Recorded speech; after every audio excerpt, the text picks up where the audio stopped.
নমস্কার, আপনাদের সবাইকে আজ আরো একবার অ্যারাইজ এন্ড আইওটি ক্লাসরুমে স্বাগত জানাই।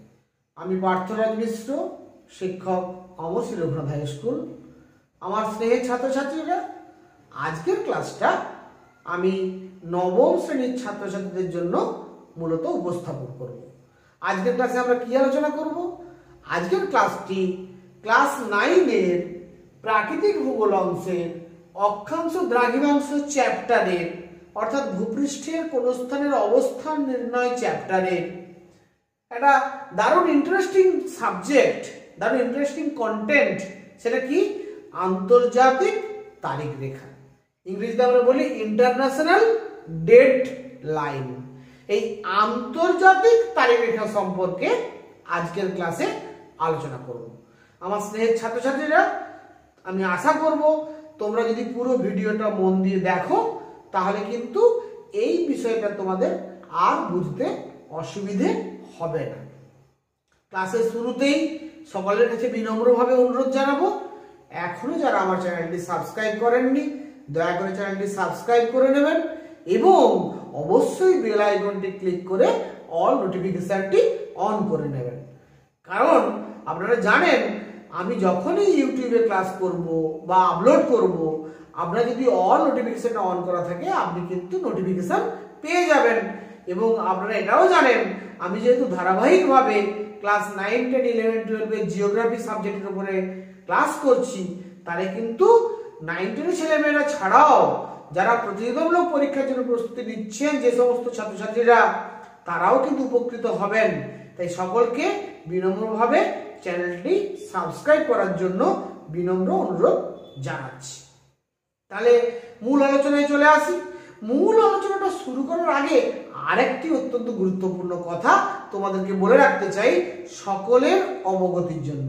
সেটা কি না, আমি কিন্তু প্রত্যেকটি ক্লাসের এই যে বোর্ড ওয়ার্ক, এই বোর্ড ওয়ার্কটা কিন্তু তোমরা জানবে তোমাদের জন্য এটা খুব মূল্যবান একটা বিষয়। এই বোর্ড ওয়ার্কটা তোমরা যদি কোনো কারণে ভিডিওটা চলাকালীন স্পষ্টভাবে দেখতে না পাও, তাহলে তোমাদের জন্য একটা পরিবর্তন ব্যবস্থা আমি রেখেছি। সেই পরিবর্তন ব্যবস্থাটা কি না, এই বোর্ডে একটা ছবি, একটা ইমেজ, একটা পিকচার আমি গুগল ড্রাইভে আপলোড করে সেই গুগল ড্রাইভের লিঙ্কটা আমি পাবলিক কমেন্ট বক্সে এবং ডেসক্রিপশন বক্সে দিয়ে রাখি। সেখানে লেখা থাকে হোয়াইট বোর্ড ইমেজ লিঙ্ক। এছাড়াও Facebook page link, arise and আইওটির ফেসবুক পেজ লিঙ্ক, এগুলোও দেয়া থাকে। সঙ্গে সঙ্গে কিন্তু এই হোয়াইট বোর্ড ইমেজ লিঙ্কটাও দেয়া থাকে। তোমরা ওই লিঙ্কটাতে ক্লিক করলে এই বোর্ডের ছবিটা কিন্তু স্পষ্টভাবে দেখতে পাবে এবং সেক্ষেত্রে জুম করে বড় করেও তোমরা দেখতে পাবে তোমরা যদি চাও দেখতে। অবশ্যই তোমরা কিন্তু মনে রাখবে এই প্রত্যেকটা ক্লাসের যে বোর্ড ওয়ার্ক, সেই বোর্ড ওয়ার্কটা কিন্তু তোমরা অবশ্যই খাতায় নোট ডাউন করে নেবে। এই কথাটা খুব গুরুত্বপূর্ণ, তাই এই কথাটা আমি শুরুতেই বলে নিলাম। এবারে কিন্তু আর একদম দেরি না করে চলে এসো মূল আলোচনায় চলে আসি। মূল আলোচনা আমি যখন ক্লাসে যাব, মূল আলোচনাতে যাব, আমি প্রথমে দেখে নেব আজকের ক্লাসের কাম্য শিখন উদ্দেশ্যগুলো কি। কাম্য শিখন উদ্দেশ্য অর্থাৎ আজকের ক্লাসে আমরা কি কি বিষয় শিখতে পারবো সেটা যদি প্রথমে বুঝে নিই, তাহলে ক্লাসটা আমাদের কাছে আরো সহজ হয়ে যাবে।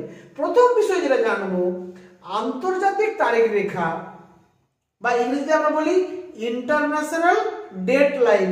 এই বিষয়টা আমরা সংজ্ঞায়িত করতে পারবো, মানে আন্তর্জাতিক তারিখ রেখা কাকে বলে এটা কিন্তু আজকের ক্লাস থেকে আমরা বুঝতে পেরে যাব। দ্বিতীয় কাম্য শিখন উদ্দেশ্য কি হবে না, এই যে আন্তর্জাতিক তারিখ রেখার কথা বলছি, এই রেখাটার গুরুত্ব বা প্রয়োজনীয়তা কি, এর গুরুত্ব কতখানি, কেন এই ধরনের রেখা আমরা কল্পনা করলাম, কেন এই ধরনের রেখা আমরা পৃথিবীর বুকে কল্পনা করলাম, কি প্রয়োজন আমাদের, এই দ্বিতীয় বিষয়টা বুঝতে পারবে। 3 নম্বর বিষয়, এই রেখাটি কিন্তু অন্যান্য দ্রাঘিমা রেখার মতো অর্ধবৃত্তাকার পুরোপুরি নয়। এই রেখাটা কিন্তু অনেকটা আঁকা বাঁকা ভাবে আমরা কল্পনা করেছি। পরীক্ষায় প্রশ্ন আসে আন্তর্জাতিক তারিখ রেখা কেন আঁকা বাঁকা ভাবে প্রসারিত হয়েছে, এই ধরনের প্রশ্ন কিন্তু আসে। অর্থাৎ এই তিনটে অ্যাকচুয়ালি প্রশ্ন। আন্তর্জাতিক তারিখ রেখা কাকে বলে তার সংজ্ঞা দাও, আন্তর্জাতিক তারিখ রেখার গুরুত্ব কতখানি, গুরুত্ব লেখো, আর হচ্ছে এই রেখাটিকে বিভিন্ন স্থানে কেন বাঁকিয়ে দেওয়া হয়েছে, অন্যান্য দ্রাঘিমা রেখার মতো এটা পুরোপুরি অর্ধবৃত্তাকার রেখা নয় কেন। এই তিনটে প্রশ্ন আসলে আজকের ক্লাসে আলোচিত হবে।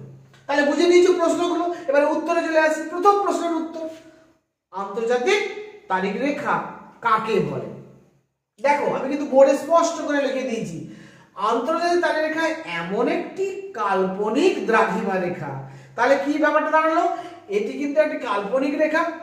এটি শুধু নয়, যতগুলো রেখা আমরা আলোচনা করলাম, অক্ষরেখা, দ্রাঘিমা রেখা, নিরক্ষরেখা, মূল মধ্য রেখা, পৃথিবীর বুকে যত রেখার কথা আমরা পড়ছি সেগুলো সবই কিন্তু কাল্পনিক। পৃথিবীতে এই রেখাগুলো কোথাও নেই।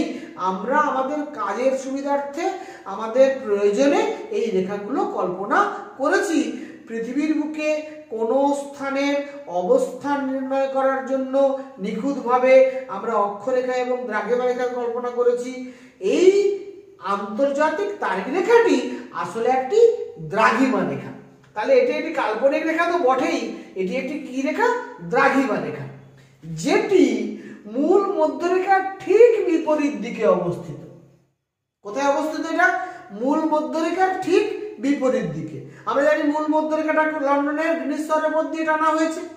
তাহলে মূল মধ্যরেখার ঠিক বিপরীত দিকে রেখাটার নাম হচ্ছে আন্তর্জাতিক তারিখ রেখা, বা এটাকে আরেক ধাপে গিয়ে বলতে পারি, মূল মধ্যরেখা এবং আন্তর্জাতিক তারিখ রেখা একত্রে একটা মহাবৃত্ত তৈরি করতে পারে বা একটা বৃত্তাকার রেখায় পরিণত হতে পারে। আমি ছবিতে আসছি, আগে সংজ্ঞাটা ভালো করে পড়ে নিই, তারপর ছবিতে আসছি। তাহলে আমরা কি দেখলাম, দেখলাম যে আন্তর্জাতিক তারিখ রেখা এমন একটি কাল্পনিক দ্রাঘিমা রেখা যেটি মূল মধ্যরেখার ঠিক বিপরীত দিকে অবস্থিত এবং যেটি মোটামুটি ভাবে, আমি আবার বলছি মোটামুটি ভাবে 180 ডিগ্রি দ্রাঘিমা রেখাকে অনুসরণ করে, 180 ডিগ্রি দ্রাঘিমা রেখাকে মোটামুটি ভাবে অনুসরণ করে উত্তর মেরু থেকে দক্ষিণ মেরু পর্যন্ত বিস্তৃত। তাহলে উত্তর মেরুতে শুরু হয়েছে, দক্ষিণ মেরুতে শেষ হয়েছে এবং মোটামুটি ভাবে 180 ডিগ্রি দ্রাঘিমা রেখাকে অনুসরণ করে প্রসারিত হয়েছে, পুরোপুরি নয়। মানে পুরোপুরি 180 ডিগ্রি দ্রাঘিমা রেখাকে অনুসরণ করেনি। সেই জন্যই বলছিলাম আঁকা বাঁকা। এই রেখাটার ছবিটা তোমাদের দেখিয়েছি এখানে বোর্ডে, এই ছবিটা দেখলে বুঝতে পারবে রেখাটা কিন্তু পুরোপুরি অর্ধবৃত্তাকার রেখা নয়। এই রেখা অন্যান্য দ্রাঘিমা রেখাগুলো সবই অর্ধবৃত্তাকার রেখা, 180 দ্রাঘিমা রেখাটা কিন্তু পুরোপুরি অর্ধবৃত্তাকার রেখা নয়। এটা কিন্তু বিভিন্ন স্থানে বিভিন্নভাবে বাঁকিয়ে দেওয়া হয়েছে। কেন বাঁকানো হয়েছে একটু করে আলোচনা করছি। তাহলে আমি দেখলাম যে এটা ওই জন্য মোটামুটি ভাবে কথাটা বলা হয়েছে, ঠিক আছে।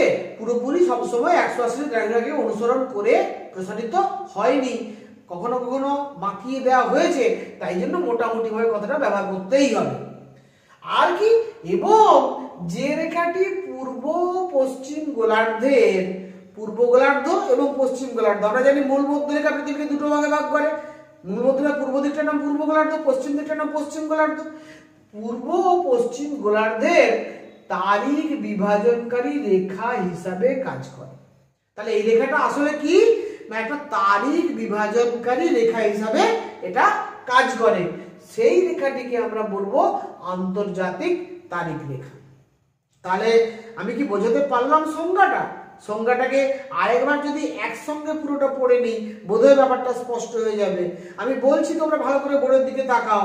আন্তর্জাতিক তারিখ রেখা এমন একটি কাল্পনিক দ্রাঘিমা রেখা যে রেখাটি মোটামুটি ভাবে 180 ডিগ্রি দ্রাঘিমা রেখাকে অনুসরণ করে উত্তর মেরু থেকে দক্ষিণ মেরু পর্যন্ত বিস্তৃত এবং যে রেখাটি পূর্ব এবং পশ্চিম গোলার্ধের তারিখ বিভাজনকারী রেখা হিসাবে আমরা ব্যবহার করি বা কল্পনা করি, সেই রেখাটিকে আমরা বলছি আন্তর্জাতিক তারিখ রেখা। এবারে এই রেখাটি কেন এর নাম আন্তর্জাতিক 1984 সালে আমেরিকা যুক্তরাষ্ট্রের ওয়াশিংটন শহরে অনুষ্ঠিত আন্তর্জাতিক দ্রাঘিমা সম্মেলনে 180 ডিগ্রি দ্রাঘিমা রেখাটিকে আন্তর্জাতিক তারিখ রেখা রূপে বা ইন্টারন্যাশনাল লাইন রূপে আমরা নির্ধারণ করেছি, অর্থাৎ পৃথিবীর সব দেশ মেনে নিয়েছে। এবার প্রশ্ন হচ্ছে কেন এরকমটা করতে হলো, অর্থাৎ এর গুরুত্ব কোথায়, এটা বুঝতে গেলে কিন্তু এই ছবিগুলোকে ভালো করে বুঝতে হবে। এই ছবিগুলোকে আগে ভালো করে দেখে নাও, তারপরে আমি তোমাদের ম্যাপে দেখাবো। আগে এই ছবিটা ভালো করে দেখো, এই ছবিটার দিকে ভালো করে তাকাও। এখানে দেখো এই যে পূর্ব পশ্চিমে বৃত্তাকার কাটা কাটা রেখাটা দেখতে পাচ্ছ, এই রেখাটার নাম কিন্তু নিরক্ষরেখা বা বিষুবরেখা। আমরা কিন্তু আগে আলোচনা করে এসেছি যে পৃথিবীর ঠিক মাঝখানে পূর্ব থেকে পশ্চিমে যে বৃত্তাকার রেখাটি আমরা কল্পনা করেছি, যে রেখাটি পৃথিবীকে দুটি গোলার্ধ অর্থাৎ উত্তর গোলার্ধ এবং দক্ষিণ গোলার্ধে বিভাজিত করেছে, সেই বৃত্তাকার রেখাটির নাম হচ্ছে নিরক্ষরেখা বা বিষুবরেখা, যার মান হচ্ছে 0 ডিগ্রি, অর্থাৎ এর কৌণিক মান 0 ডিগ্রি। নিশ্চয়ই বুঝতে পারলে, অর্থাৎ নিরক্ষরেখা পৃথিবীর কেন্দ্রে 0 ডিগ্রি কোণ উৎপন্ন করে, এটাই হচ্ছে মূল কথা। এবারে দেখো মূল মধ্যরেখা, এইটাকে আমরা মূল মধ্যরেখা বলছি। কোনটাকে? এই দেখো দেখিয়েছি আমরা। মূল মধ্যরেখার মান কত? এর মানও 0 ডিগ্রি। মূল মধ্যরেখার সংজ্ঞা কি বলেছিলাম না, উত্তর মেরু থেকে লন্ডনের গ্রিনিচ সরের উপর দিয়ে যে অর্ধবৃত্তাকার দ্রাঘিমা রেখাটি আমরা কল্পনা করেছি, সেই অর্ধবৃত্তাকার দ্রাঘিমা রেখাটির নাম মূল মধ্যরেখা বা প্রধান দ্রাঘিমা রেখা। এইটা কিন্তু অর্ধবৃত্তাকার, প্রত্যেকটি দ্রাঘিমা রেখা কিন্তু অর্ধবৃত্তাকার, আর অক্ষরেখাগুলো কিন্তু পূর্ণবৃত্তাকার। আমরা আগের ক্লাসে এগুলো কিন্তু বলেছি। এই মূল মধ্যরেখার ঠিক বিপরীত দিকে যে রেখাটা অবস্থান করছে, সেই রেখাটার নাম হচ্ছে আন্তর্জাতিক তারিখ রেখা। অর্থাৎ মূল মধ্যরেখা এবং আন্তর্জাতিক রেখা যদি একত্রে আমরা কল্পনা করি, এটাও কিন্তু একটা বৃত্তাকার রেখায় পরিণত হবে, কিন্তু আমরা একত্রে কল্পনা করতে পারবো না, কারণ দুটো আলাদা রেখা। তাহলে মূল মধ্যরেখার বিপরীত দিকে আন্তর্জাতিক তারিখ রেখা অবস্থিত। এই ছবিটা নিশ্চয়ই তোমাদের বোঝা হয়ে গেছে। এবারে এই রেখাটা ঠিক কোথায় অবস্থিত বুঝতে গেলে আমি এখানে আরেকটা ছবি তোমাদের এঁকে দেখিয়েছি, এই ছবিটা একটু বুঝে নিতে হবে। সেটা কি করেছি না, পৃথিবীকে এটাকে এখানে আমি গোল হিসেবে দেখিয়েছি, অ্যাকচুয়ালি পৃথিবীর আকৃতি গোলাকার, ফলে এটাকে আসল চেহারাটা দেখিয়েছি, কিন্তু বোঝার সুবিধার্থে এখানে পৃথিবীটাকে চ্যাপ্টা হিসেবে আকারে আমি অঙ্কন করেছি। এখানে কি দেখিয়েছি না, পৃথিবীর ঠিক মাঝখানে মূল মধ্যরেখা অবস্থান করছে, মূল মধ্যরেখার মান 0 ডিগ্রি। মূল মধ্যরেখা থেকে পূর্ব দিকে 1 ডিগ্রি, 2 ডিগ্রি, 3 ডিগ্রি, 4 ডিগ্রি করে আমরা 180 ডিগ্রি পর্যন্ত 180টা দ্রাঘিমা রেখা কল্পনা করতে পারি।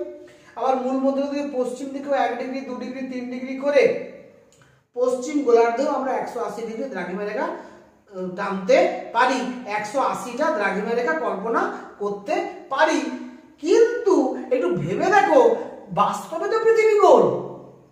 বাস্তবে পৃথিবী গোল মানে 180 ডিগ্রি পূর্ব দ্রাঘিমা রেখা এবং 180 ডিগ্রি পশ্চিম দ্রাঘিমা রেখা দুটো কিন্তু আসলে একটাই রেখা।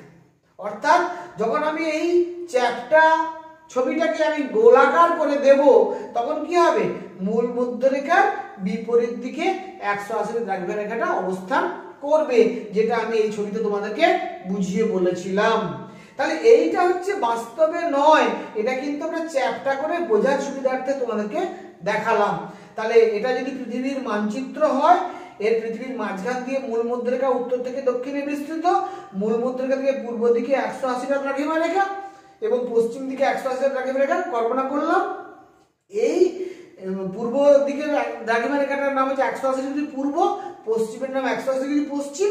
বাস্তবে 180 ডিগ্রি পূর্ব এবং 180 ডিগ্রি পশ্চিম আসলে একটাই রেখা, কারণ পৃথিবীর আকার গোল, এবং সেই জন্য কিন্তু আমরা 180 ডিগ্রি দ্রাঘিমা লেখার সময় পূর্ব বা পশ্চিম কোনো কথা লিখব না।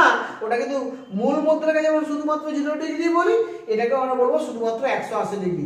180 ডিগ্রি পূর্বও বলবো না, 180 ডিগ্রি পশ্চিমও বলবো না। এবারে বাস্তবে যেটা ঘটে, কি ঘটে একটু লক্ষ্য, গুরুত্বটা বুঝতে গেলে কি ঘটে দেখো।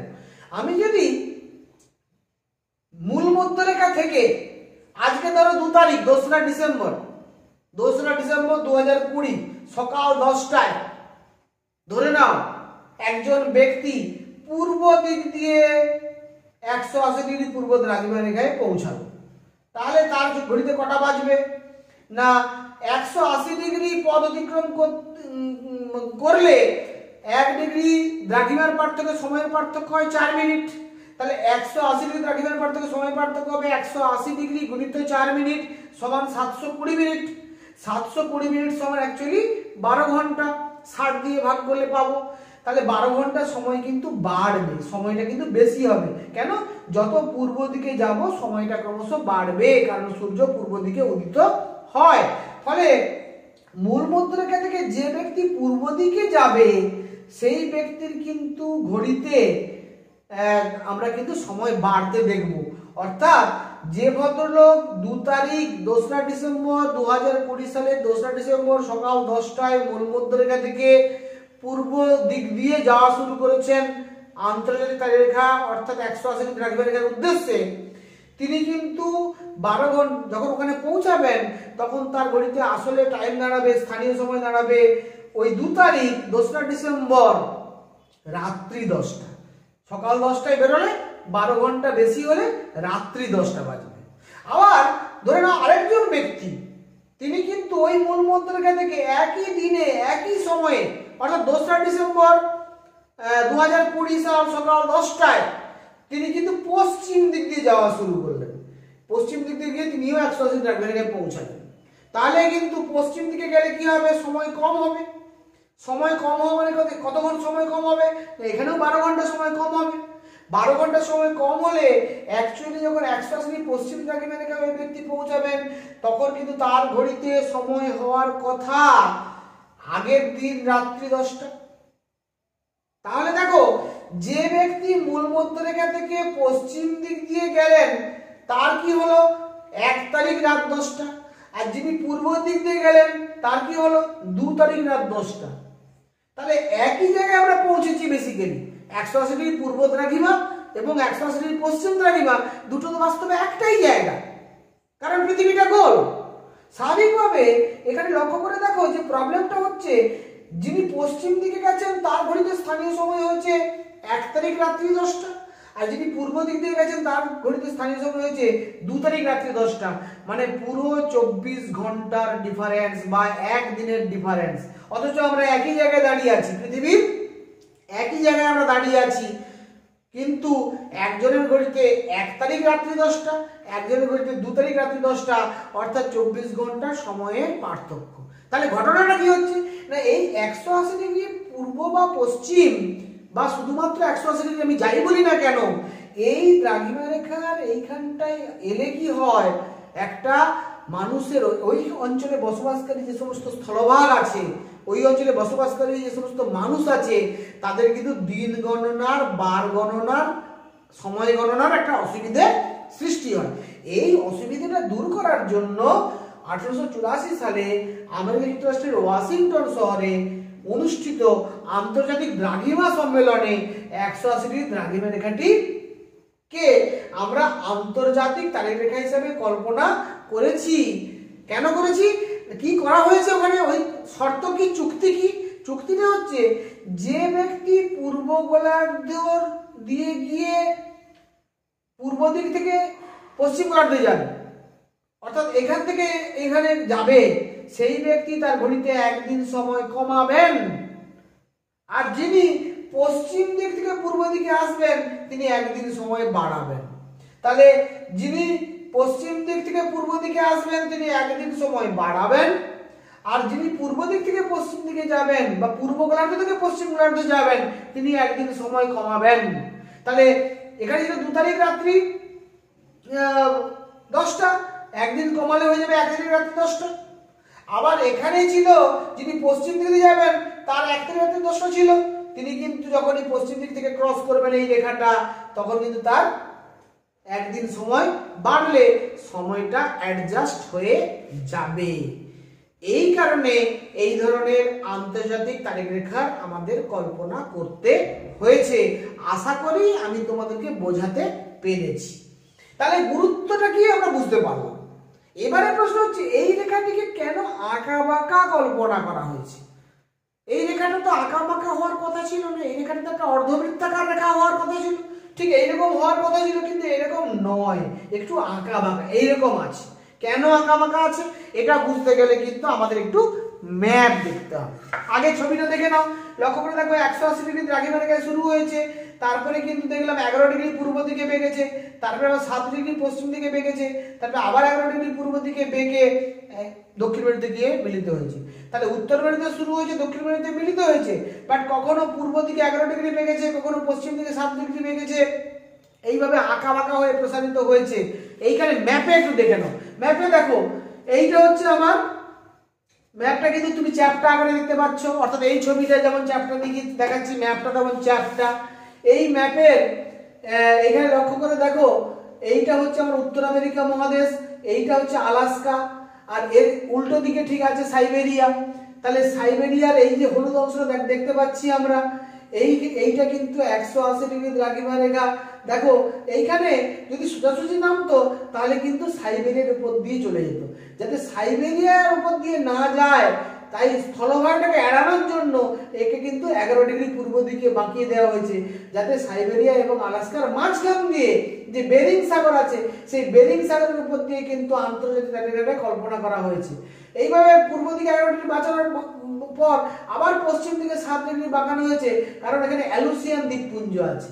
আবার 7 ডিগ্রি বাঁকানোর পরে সোজাসুজি নামছে, এখানে যখন আসছে তখন এখানে কিন্তু ফিজি দ্বীপপুঞ্জ, চাথাম দ্বীপপুঞ্জ, টোঙ্গা দ্বীপপুঞ্জ, অসংখ্য দ্বীপপুঞ্জ আছে। এই দ্বীপপুঞ্জ আছে বলে আবার 11 ডিগ্রি বাঁকানো হয়েছে, দিয়ে আবার কিন্তু 7 ডিগ্রি বাঁকিয়ে সোজাসুজি নামানো হয়েছে। এইভাবে আমরা শুধু দেখছি যে স্থলভাগটাকে এড়ানোর জন্য, স্থলভাগে মানুষ বাস করে, জলভাগে তার মানুষ বাস করে না, ফলে স্থলভাগে যে সমস্ত মানুষ বাস করে সেই মানুষগুলোরই কিন্তু বার গণনার সময় অসুবিধা, টাইমের দেখার অসুবিধে। তাহলে ডেট এবং টাইম নিয়ে প্রবলেমটা কাদের হবে? মানুষের। মানুষ কোথায় বাস করে? স্থলভাগে। তাই স্থলভাগটাকে এড়ানোর জন্য কখনো কখনো আন্তর্জাতিক রেখাকে পূর্ব দিকে বাঁকানো হয়েছে, কখনো কখনো পশ্চিম দিকে বাঁকানো হয়েছে। কোথায় পূর্ব দিকে বাঁকানো হয়েছে? না, যেখানে আলাস্কা এবং সাইবেরিয়ার মাঝখানে এটা পূর্ব দিকে বাঁকানো হয়েছে 11 ডিগ্রি। আবার অ্যালুসিয়ান দ্বীপপুঞ্জের কাছে 7 ডিগ্রি পশ্চিম দিকে বাঁকানো হয়েছে। আবার ফিজি দ্বীপপুঞ্জের কাছে আবার 11 ডিগ্রি পূর্ব দিকে বাঁকানো হয়েছে। এইভাবে কিন্তু এসে দক্ষিণ গোলার্ধে মিলিত হয়েছে, শুধুমাত্র স্থলভাগকে এড়ানোর জন্য, জলভাগের উপর দিয়ে প্রসারিত হওয়ার জন্য। এবং এই রেখাটা আমি কি বললাম, একটা তারিখ বিভাজনকারী রেখা হিসাবে কাজ করে। অর্থাৎ এই রেখাটা যখন পূর্ব দিক দিয়ে কেউ অতিক্রম করবে তখন একদিন সময় কমাবে, এবং পশ্চিম দিক দিয়ে যখন অতিক্রম করবে তখন একদিন সময় বাড়াবে। অর্থাৎ যে পূর্ব দিক থেকে পশ্চিম দিকে যাবে সে কিন্তু তার আগের ডেটটা ধরবে, যে পশ্চিম দিক থেকে পূর্ব দিকে যাবে সে তার পরের ডেটটা ধরবে। তাহলে কিন্তু ডেট এবং টাইম নিয়ে আর কোনো বিরোধ বিবাদ কিছুই থাকবে না।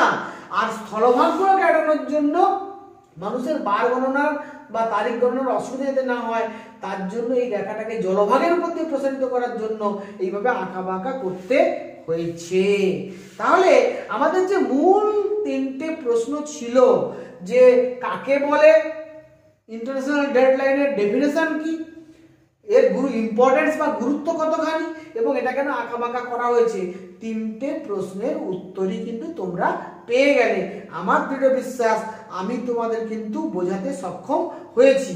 যদি এরপরেও তোমাদের কোনো মনে প্রশ্ন থাকে তোমরা কমেন্ট বক্সে লিখে জানাবে, এবং যদি ভিডিওটা তোমাদের ভালো লাগে লাইক করবে, শেয়ার করবে, সাবস্ক্রাইব করবে। এই আশা নিয়ে সবাইকে যথাযোগ্য স্থানে আরেকবার শ্রদ্ধা ভক্তি প্রণাম জানিয়ে গুরুজনদের এবং আমার ছোটদের, আমার ছাত্রছাত্রীদের আমার আন্তরিক স্নেহ ভালোবাসা জানিয়ে আজকের ক্লাস এখানে শেষ করছি। Thank you very much.